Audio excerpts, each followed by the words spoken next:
Good evening. Welcome back. There are a lot of worries and concerns in United States right now, particularly Baltimore. These are the visuals accessed by Mirror Now that show the extent of destruction in Baltimore. The key bridge collapsed as the cargo vessel Dali hit the pillar of the bridge. And this literally shows you what has unfolded. In fact, if you look at one of the pictures, you can in fact see the vessel also and how it's right under that bridge. This is just not another bridge in the United States. It's one of the key bridges, a key link, a key part of their infrastructure. So a lot of questions around what's unfolded. We, of course, don't know much of this answer at this point.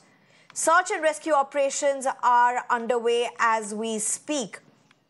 At least 6 people still remain unaccounted for. Several cars have been detected at the Patapsco River. We do not know if the casualties could rise. There is no official word around this. We do know that for now the focus continues to be on search and rescue operations, rather than looking at what could have been done to avoid, at least at this point. Now, Maryland Governor Wes Moore has declared a state of emergency. What is also important to know that all 22 crew members on board the Dali cargo vessel, all of them Indians, are safe and accounted for, according to the Synergy Marine Group. The ship management company, in fact, Governor Moore says the ship was moving towards the bridge. And the Synergy has also said, the Synergy Marine Group has also said that there were 2 pilots on board. Governor Moore has said that cargo ships operators called a mayday, and that's extremely important, an emergency signal. And we'll get to this, why it's important. However, he said the distress call did ensure more cars were stopped from crossing the bridge, averting a greater disaster, even calling them heroes. They saved lives last night, is what Mr. Moore has said. The ship had set off from Baltimore en route for Colombo, Sri Lanka. Its speed steadily increased and it maintained a straight route, but according to international reports, particularly referring to marine traffic data, it does show that the ship suddenly diverted from its straight course and began to slow down. Now, that's again something that needs to be understood, or an investigation needs to find out what really unfolded. But let's just try and understand 2 aspects of what's happening right now in the United States. One, what is happening there? What's the extent of the damage? What are we talking? In fact, if we look at the number of days and the massive challenge that involves to get some kind of normalcy to this particular alternate, or an alternate to this particular bridge, or even for the reconstruction, that's a mammoth task. Also, with what's happened with that bridge as well as the vessel. I'm being joined by Captn Kapildev Bahl, who's a president for the Nautical Institute, as well as Rohit Sharma, who's an Indian journalist based out of Washington, D.C. Thank you very much, both of you, for joining us. Rohit Sharma, to you first. If I can ask you, could you just bring us up to speed with what's happening there right now? Search and rescue operations are on right now, but give us the latest. So, I mean, as you spoke, and thanks for having me first. I mean, there are about close to 20 people, who are feared to be in the water. 6 people, as you said, are unaccounted for. Several vehicles are underwater. The police they've ruled out terrorism. It looks like all the Indian people on the vessel are safe. And a quick, detail that I wanted to add to your report is that the ship was being piloted by locals. So the government of Maryland has a law wherein whenever a ship comes through the sea to the port, it has to be piloted by a local pilot. So, given that and the fact that there was a local pilot, something definitely must have gone wrong with the ship. They did issue a mayday warning before it hit the bridge. We know the power was out before they announced that it was going to be mayday. So there are a lot of unknowns at this point in time. But I think major concern for everybody, and we just heard from the White House that the President Biden is also monitoring the situation, has spoken to Governor Wes Moore as well, The fact is that people are really worried about those people who are unaccounted for and people rescuing those people from underneath the water. I think that's the biggest concern. And I think obviously, there'll be a time to do investigation and get in more details as to why this happened and then what could have been done to avoid it.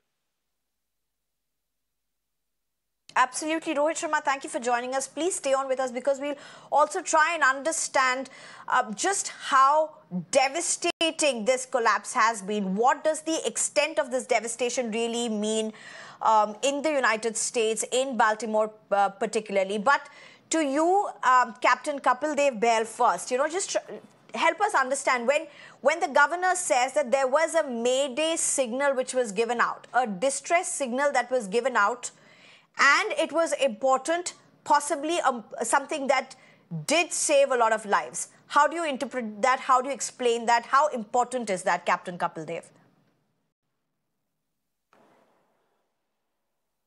Yeah, good evening, Miss. And my heart, of course, goes out to the unfortunate loss of lives and the distress that the Indian captain, the chief engineer, and the officers on board must be going through now.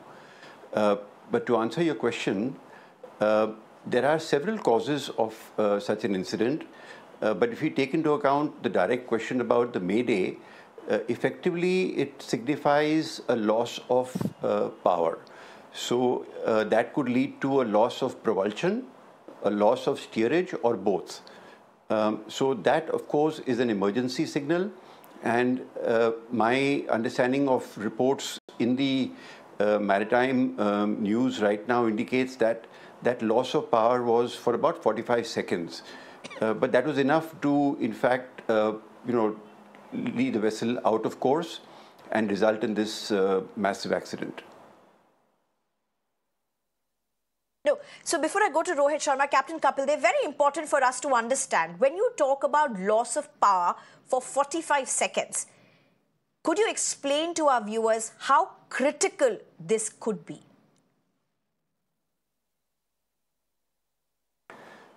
It is very critical. I must add that she left Baltimore port.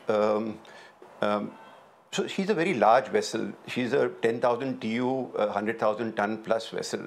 So there's a huge momentum. When she left Baltimore just half past midnight, she was traveling for about an hour. So the distance is about 6.5 nautical miles or so.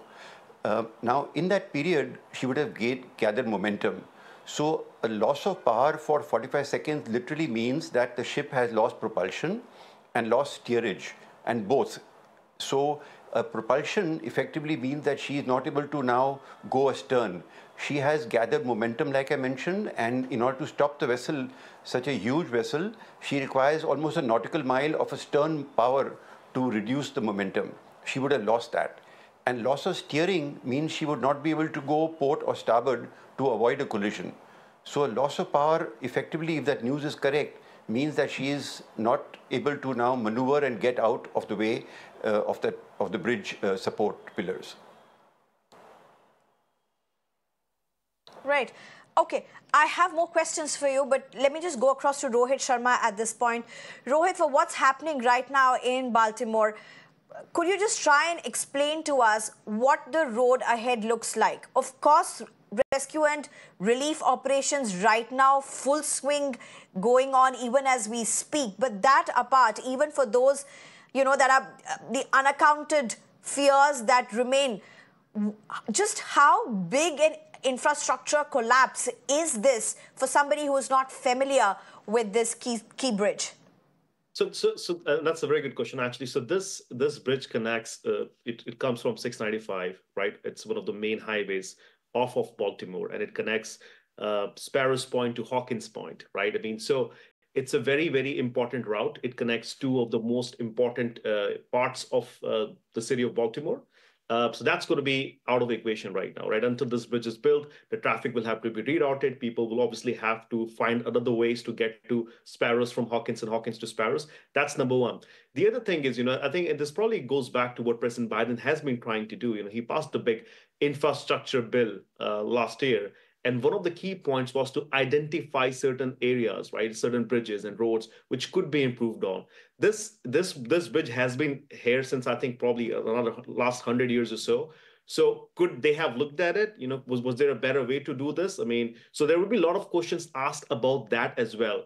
But right now, as I mentioned before, it's really important that the rescue efforts are given time. There will be a time and point on reflecting on things that could have been done, things that potentially could be done to avoid certain things going forward. But it's really important that these rescue efforts are done right now. I know federal authorities have reached there. I know Marines, U.S. Marine is out there on the scene, and they're just trying to make sure that the families are informed. There were about 8 workers working on the bridge, repairing potholes and figuring, repairing the bridge. And I think out of 8, 6 are missing, and that's also very important to know. And this is why you see, the governor jumping on this, President Biden's on this to ensure that people are first taken, rescued, and then it's also going to impact trade, right? I mean, this is the biggest port. It was, I think, the second biggest port at one point in time in history. So it's also going to impact some commerce and business. That's right. That's right. In fact, Captn Kapildev Bahl, if I can return to you at this point, the visuals are very worrying, especially as you see that particular vessel hit the pillar of the bridge. It's extremely worrying visuals when you even look at it. How unusual is this in the history of marine navigation?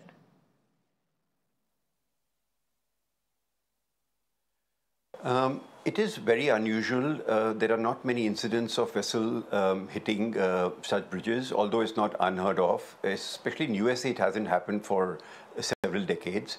But I want to go back to the earlier point about the damages, and that's my real concern right now.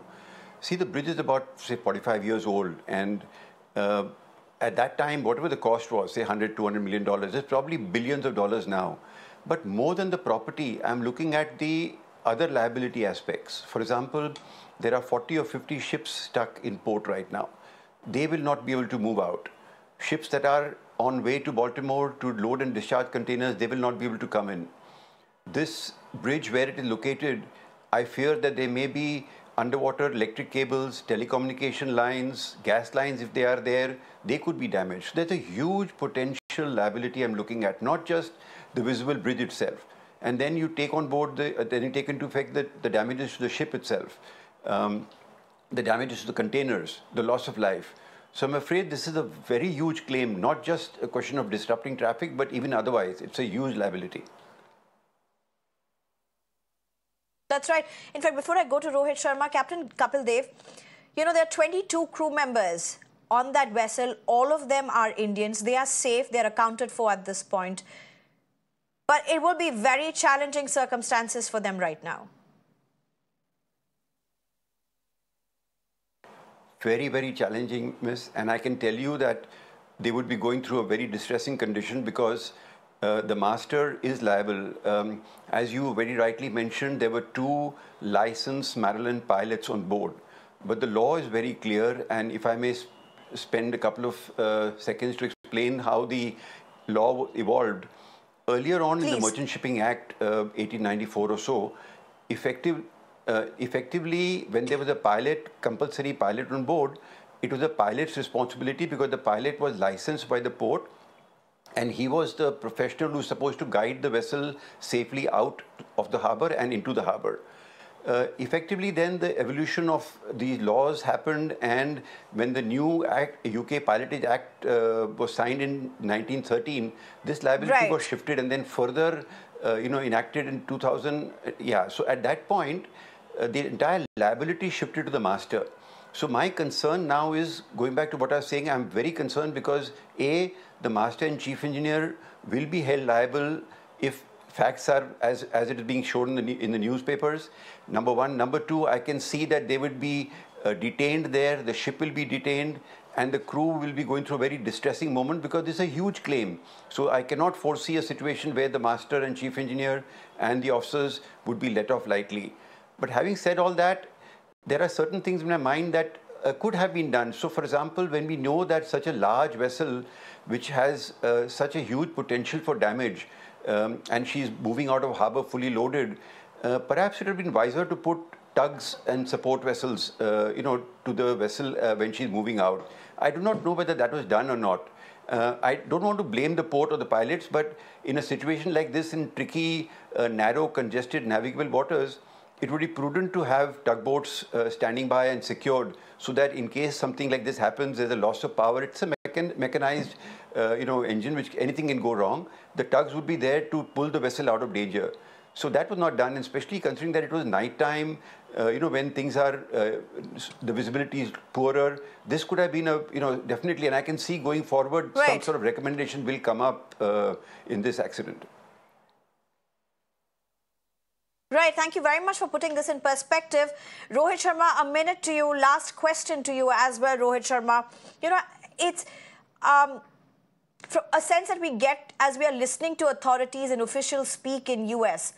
They seem extremely shocked and shattered with what's unfolded. Right. I mean, it absolutely is, because, this should be a regular thing, right? Vessel passing under the bridge is not something they've ever been concerned about. So it is really shocking that it's happened. I mean, nobody honestly woke up this morning, thinking this would happen. This is a regular thing. To Captain's point, there will be reflection on this. But just to also add, it's unfortunate, but in a way, it happened at night, so the casualties have been low. If this happened during the day when the traffic is high and you would have seen a lot of cars moving through that bridge, this would have been a major catastrophe. So the one way to look at it, obviously the damage isn't done. We still have people unaccounted for. But if this would have been done, occurred on a daytime, this would have been really bad. Right. Captn Kapildev Bahl, as well as Rohit Sharma, thank you very much for joining us, for putting things in perspective and giving us all the latest. Thank you very much.